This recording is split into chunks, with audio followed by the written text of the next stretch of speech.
भारत में वित्तीय वर्ष की शुरुआत 1 अप्रैल से होती है। यद्यपि भिन्न भिन्न देशों में ये तिथि अलग अलग है। भारत का किसी भी वर्ष केंद्रीय बजट उस वर्ष से संबंधित समस्त प्राप्तियों एवं व्ययों का लेखा जोखा होता है। इसमें गत 2 वर्षों के बजट आंकड़े शामिल होते हैं। इस प्रकार प्रत्येक वर्ष के बजट में आंकड़ों के 3 कुलक होते हैं। पहला, पिछले वर्ष के वास्तविक आंकड़े, दूसरा, जारी वर्ष के संशोधित आंकड़े तथा तीसरा, आगामी वर्ष के बजट अनुमान। जैसे वित्तीय वर्ष 2013-14 के बजट में निम्नलिखित शामिल किए जाएंगे। पहला, 2011-12 का वास्तविक लेखा, एक्चुअल डेटा। दूसरा, 2012-13 का बजट एवं संशोधित अनुमान, रिवाइज्ड एस्टीमेट। तीसरा, 2013-14 का बजट अनुमान, एडवांस्ड एस्टीमेट। बजट का उद्भव, ओरिजिन ऑफ बजट। बजट शब्द फ्रांसीसी भाषा के शब्द बूजे से लिया गया है, जिसका अर्थ चमड़े का थैला होता है। सबसे पहले 1733 ईस्वी में इंग्लैंड के वित्त मंत्री एवं प्रधानमंत्री रॉबर्ट वॉलपॉल ने चमड़े के थैले में रखकर वित्तीय क्रियाओं का लेखा जोखा प्रस्तुत किया।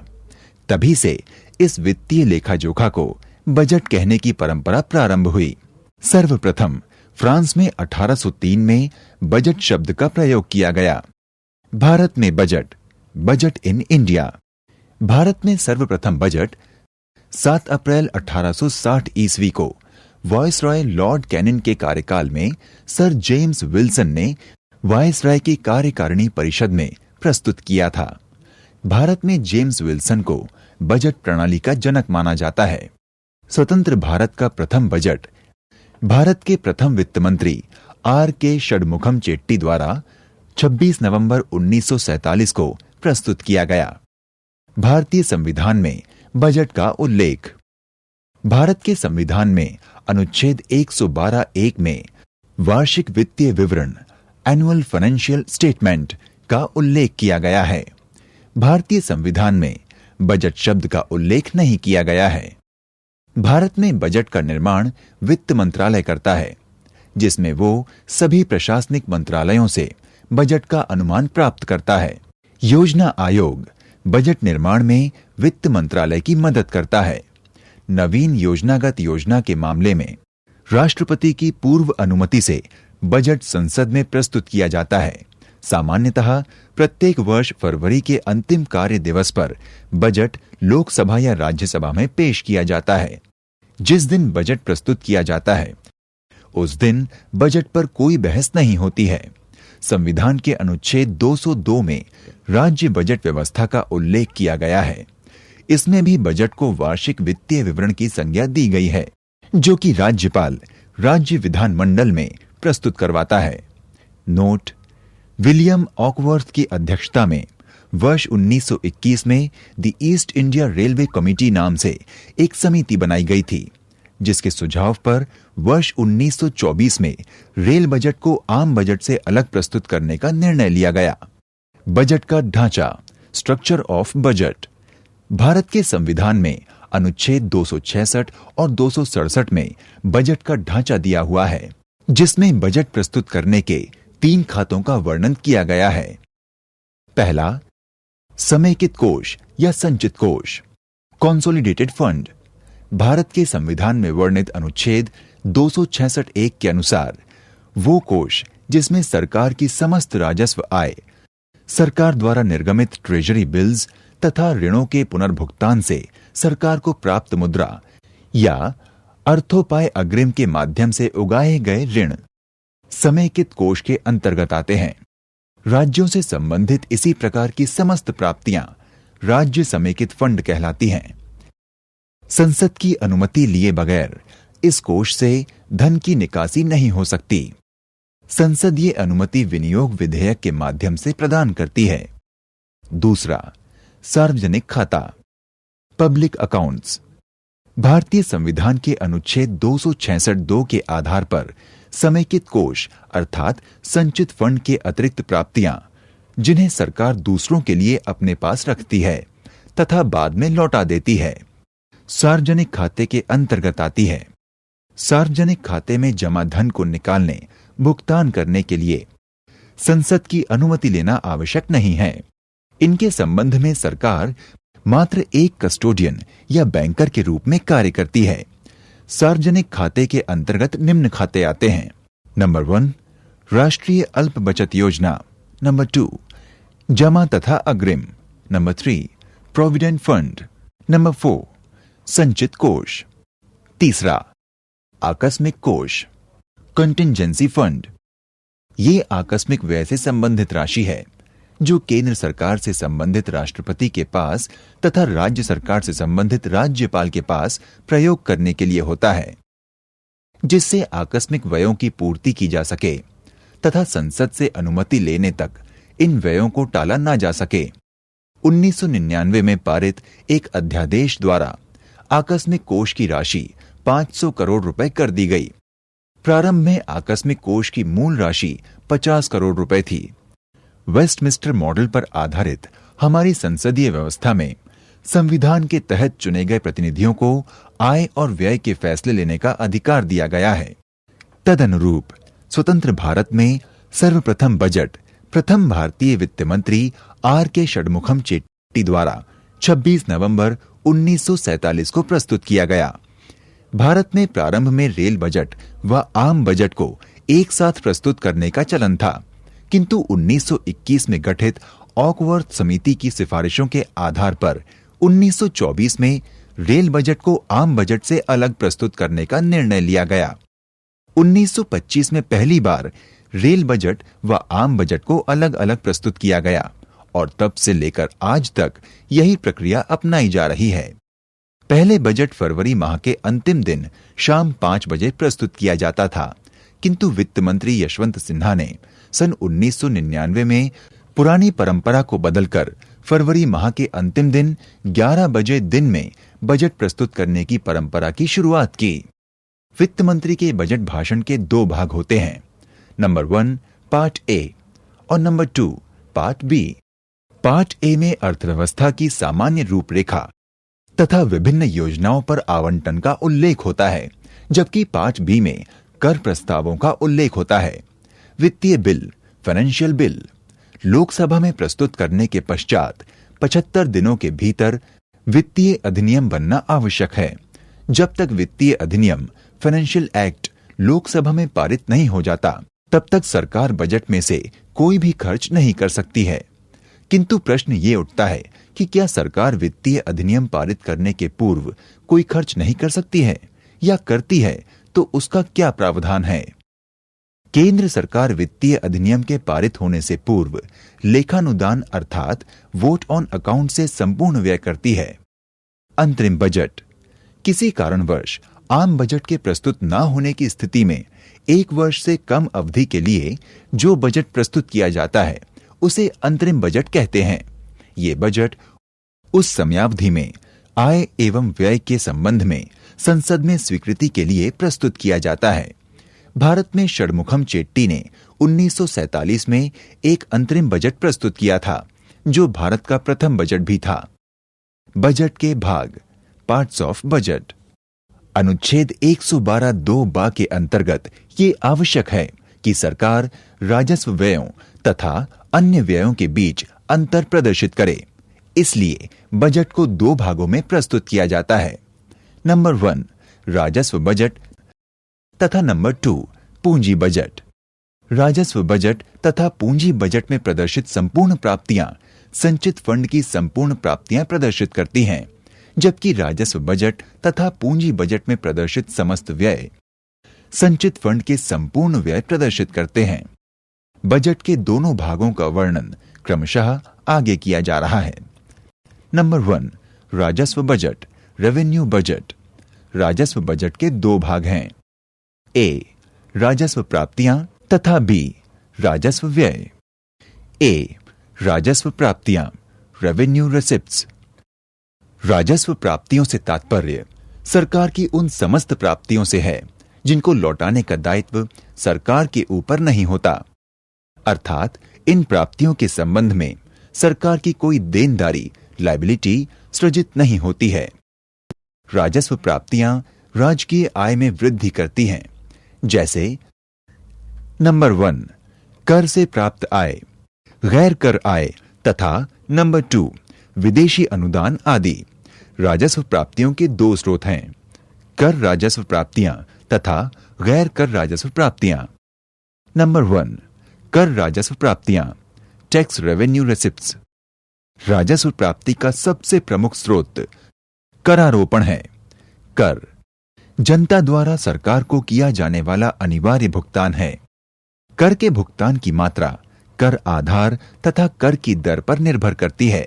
जैसे आयकर का कर आधार व्यक्ति की आय है तथा कर की दर का निर्धारण सरकार द्वारा प्रतिवर्ष प्रस्तुत आयकर स्लैब से होता है। कर राजस्व प्राप्तियों के दो स्रोत हैं, प्रत्यक्ष कर राजस्व प्राप्तियां तथा अप्रत्यक्ष कर राजस्व प्राप्तियां। ए प्रत्यक्ष कर राजस्व प्राप्तियां, डायरेक्ट टैक्स रेवेन्यू रिसिप्ट्स। वे समस्त प्राप्तियां जो प्रत्यक्ष कर द्वारा सरकार को प्राप्त होती हैं, प्रत्यक्ष कर राजस्व प्राप्तियां कहलाती हैं। जैसे निगम कर, आय कर, संपत्ति कर, उपहार कर। प्रत्यक्ष करों की विस्तृत चर्चा आगे करारोपण के अध्याय में की गई है। बी अप्रत्यक्ष कर राजस्व प्राप्तियां, इनडायरेक्ट टैक्स रेवेन्यू रिसिप्ट्स। अप्रत्यक्ष करों द्वारा सरकार को प्राप्त होने वाली आय को अप्रत्यक्ष कर राजस्व प्राप्तियां कहते हैं। जैसे सीमा शुल्क, संघीय उत्पाद शुल्क, बिक्री कर, सेवा कर आदि। नंबर 2 गैर कर राजस्व प्राप्तियां, नॉन टैक्स रेवेन्यू रिसिप्ट्स। ये राजस्व प्राप्तियां सरकार को गैर करों से प्राप्त होती हैं। जैसे लाभ एवं लाभांश पर आय, ब्याज आय, फीस, दंड तथा जुर्माना लगाकर आय, सामाजिक एवं सामुदायिक सेवाओं द्वारा प्राप्त आय एवं सार्वजनिक प्रतिष्ठानों से निवल अंशदान द्वारा प्राप्त आय आदि। ए शुल्क, फीस। सेवाओं के बदले जनता या किसी संस्था से सरकार द्वारा वसूली गई धनराशि फीस है। फीस उन्हीं पर जनता या संस्था पर आरोपित की जाती है जो सरकार द्वारा प्रदत्त सेवा का लाभ उठाते हैं। सेवाओं का उपभोग करने के संबंध में कोई बाध्यता नहीं होती है, किंतु सेवा का लाभ उठाने के पश्चात निश्चित रूप से सेवा का मूल्य चुकाना पड़ता है। बी दंड अथवा जुर्माना, फाइन। सरकार द्वारा कानून अथवा नियमों का उल्लंघन करने पर वसूली गई राशि दंड अथवा जुर्माना है। दंड लगाने का उद्देश्य पुनः कानूनों का उल्लंघन करने से रोकना है, जिससे देश में शांति व्यवस्था कायम रखी जा सके। सी उपहार, गिफ्ट। सरकार को नागरिकों, देसी संस्थाओं अथवा विदेशी नागरिकों, संस्थाओं या विदेशों द्वारा जो आय प्राप्त होती है, जिसका भुगतान सरकार को नहीं करना पड़ता, सरकार को प्राप्त उपहार है। बी राजस्व व्यय, रेवेन्यू एक्सपेंडिचर। सरकार अपनी आय राजस्व का जितना भाग व्यय करती है वो राजस्व व्यय कहलाता है। ये सरकारी विभागों तथा सेवाओं को सामान्य रूप से चलाने, विगत वर्षों में लिए गए ऋणों पर ब्याज अदायगी तथा राज्य सरकारों को दिए जाने वाले अनुदान आदि। स्पष्ट है कि ये ऐसे व्यय हैं जिनसे अर्थव्यवस्था में पूंजी का सृजन नहीं होगा। राजस्व व्यय के दो भाग हैं, योजनागत राजस्व व्यय तथा गैर योजनागत राजस्व व्यय। नंबर 1 योजनागत राजस्व व्यय, प्लानिंग रेवेन्यू एक्सपेंडिचर। सरकार के वे समस्त राजस्व व्यय जिनका उल्लेख योजना, पंचवर्षीय योजना या एक वर्षीय योजना में होता है, योजनागत राजस्व व्यय कहलाते हैं।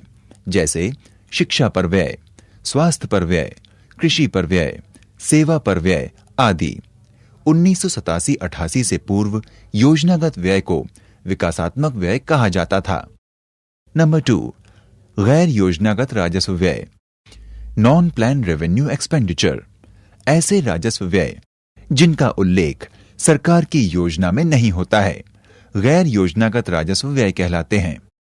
जैसे ब्याज की अदायगी, रक्षा सेवाएं, प्रशासनिक सेवाएं, सामाजिक सेवाएं, आर्थिक सेवाएं, राज्यों एवं संघीय क्षेत्रों को अनुदान, विदेशी सरकारों को अनुदान, पूर्व योजनाओं के क्रियान्वयन तथा रखरखाव पर खर्च, उपादान, सब्सिडी तथा अन्य गैर विकासात्मक व्यय। नंबर 2, पूंजी बजट, कैपिटल बजट। बजट का वो भाग जो पूंजी की प्राप्तियों एवं व्ययों से संबंधित होता है, पूंजी बजट कहलाता है। पूंजी बजट के दो भाग हैं, ए, पूंजीगत प्राप्तियां, बी, पूंजीगत व्यय। ए, पूंजीगत प्राप्तियां, कैपिटल रिसिप्ट्स। वे समस्त प्राप्तियां जिनसे पूंजी या संपत्ति में वृद्धि होती है, पूंजीगत प्राप्तियां कहलाती हैं। पूंजीगत प्राप्तियों से सरकार की देनदारी सृजित होती है, अर्थात सरकार को उनका भुगतान करना होता है। पूंजीगत प्राप्तियां दो प्रकार की होती हैं। नंबर 1, देयता सृजित करने वाली प्राप्तियां तथा नंबर 2, देयता न सृजित करने वाली प्राप्तियां। नंबर 1, देयता सृजित करने वाली प्राप्तियां वे पूंजीगत प्राप्तियां जिनसे संबंधित सरकार की देनदारी रहती है, देयता सृजित करने वाली प्राप्तियां कहलाती हैं, जैसे आंतरिक ब्याज उधारी, विदेशी ऋण एवं सहायता, ऋण एवं अग्रिमों की वापसी, अल्प बचत जमा, भविष्य निधि जमा आदि। नंबर 2, देयता सृजित न करने वाली प्राप्तियां वे पूंजीगत प्राप्तियां जिनसे संबंधित सरकार की देनदारी नहीं होती है, जैसे नंबर 1, विनिवेश अर्थात देश की संपत्ति बेचने से प्राप्त आय। नंबर 2, विदेशों से प्राप्त सहायता। बी, पूंजीगत व्यय, कैपिटल एक्सपेंडिचर। इसके अंतर्गत दो प्रकार के व्यय आते हैं। नंबर 1, योजनागत पूंजीगत व्यय। नंबर 2, गैर योजनागत पूंजीगत व्यय। नंबर 1, योजनागत पूंजीगत व्यय, कैपिटल प्लान एक्सपेंडिचर, राज्यों तथा केंद्र शासित प्रदेशों को दी जाने वाली केंद्रीय सहायता होती है। नंबर 2, गैर योजनागत पूंजीगत व्यय को 4 भागों में बांटा जा सकता है। नंबर 1, सामान्य सेवाओं पर। नंबर 2, सामाजिक तथा सामुदायिक सेवाओं पर। नंबर 3, आर्थिक सेवाओं पर। नंबर 4, ऋण तथा अग्रिम के रूप में भुगतान। बजट के गूढ़ तथ्यों के बारे में अध्ययन कर लेने के बाद अब हम बजटरी घाटा के बारे में अध्ययन करेंगे। बजटरी घाटा की विभिन्न संकल्पनाएं। बजट में मुख्य रूप से 2 तथ्य उल्लेखनीय हैं। नंबर 1, सरकार को विभिन्न स्रोतों द्वारा प्राप्त आय तथा नंबर 2, सरकार द्वारा विभिन्न मदों में किया जाने वाला व्यय। यदि व्यय की मात्रा आय से अधिक होगी तो यह घाटा कहलाएगा। भारतीय बजट में मुख्य रूप से निम्न 5 प्रकार के बजटरी घाटे की संकल्पना की जा सकती है। नंबर 1, राजस्व घाटा। नंबर 2, बजटरी घाटा। नंबर 3, राजकोषीय घाटा। नंबर 4, प्राथमिक घाटा। नंबर 5, चालू खाता घाटा। अब इनका क्रमशः अध्ययन करेंगे। नंबर 1, राजस्व घाटा, रेवेन्यू डेफिसिट। राजस्व प्राप्ति में से राजस्व व्यय घटाने पर राजस्व घाटा प्राप्त होता है। राजस्व घाटा को हम कर प्राप्ति में से राजस्व व्यय घटाकर भी प्राप्त कर सकते हैं, क्योंकि राजस्व आय कर से प्राप्त आय ही होती है। नंबर 2, बजटरी घाटा, बजटरी डेफिसिट। सरकार के पास 2 तरीके से प्राप्तियां अर्थात धन आता है। नंबर 1, राजस्व प्राप्तियां तथा नंबर 2, पूंजीगत प्राप्तियां एवं सरकार 2 तरीके से व्यय भी कर सकती है। नंबर 1, राजस्व व्यय तथा नंबर 2, पूंजीगत व्यय। उल्लेखनीय है कि यदि कुल प्राप्तियों की मात्रा कुल व्यय से अधिक हुई तो बजटरी आधिक्य की स्थिति होगी, अन्यथा बजटरी घाटा होगा।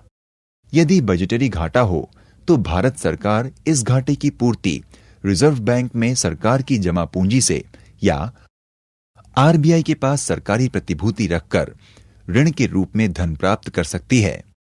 नंबर 3, राजकोषीय घाटा, फिस्कल डेफिसिट। सुखमय चक्रवर्ती रिपोर्ट 1985 में यह मत व्यक्त किया गया कि बजटरी घाटा सरकार का समग्र घाटा व्यक्त नहीं करता है। भारत में राजकोषीय घाटा की अवधारणा का पहली बार प्रयोग 1991 के केंद्रीय बजट में डॉक्टर मनमोहन सिंह द्वारा किया गया था। राजकोषीय घाटा वो समग्र घाटा है जो वास्तव में सरकार की देयता न सृजित करने वाली आय में से समग्र व्यय को घटाकर प्राप्त किया जा सकता है। नंबर 4, प्राथमिक घाटा, प्राइमरी डेफिसिट। सरकार द्वारा लिए गए सार्वजनिक ऋणों पर किया जाने वाला ब्याज का भुगतान विगत वर्षों में बजटरी व्यवहार का परिणाम होता है, जिसका कोई संबंध वर्तमान सरकार या वर्तमान वित्तीय वर्ष से नहीं होता है। इसलिए वर्तमान बजटरी व्यवहार से उत्पन्न घाटे को ज्ञात करने के लिए हम राजकोषीय घाटे में से ब्याज अदायगी को निकाल देते हैं। तब ये घाटा प्राथमिक घाटा कहलाता है। नंबर 5, चालू खाता घाटा, करंट अकाउंट डेफिसिट। जब सेवाओं तथा वस्तुओं का आयात सेवाओं तथा वस्तुओं के निर्यात से ज्यादा होता है तो चालू खाता घाटा होता है। उदाहरण स्वरूप, भारत सरकार ने 1000 करोड़ का इस वित्तीय वर्ष में आयात किया, जबकि 800 करोड़ का निर्यात किया, तो 200 करोड़ का चालू खाता घाटा हो गया।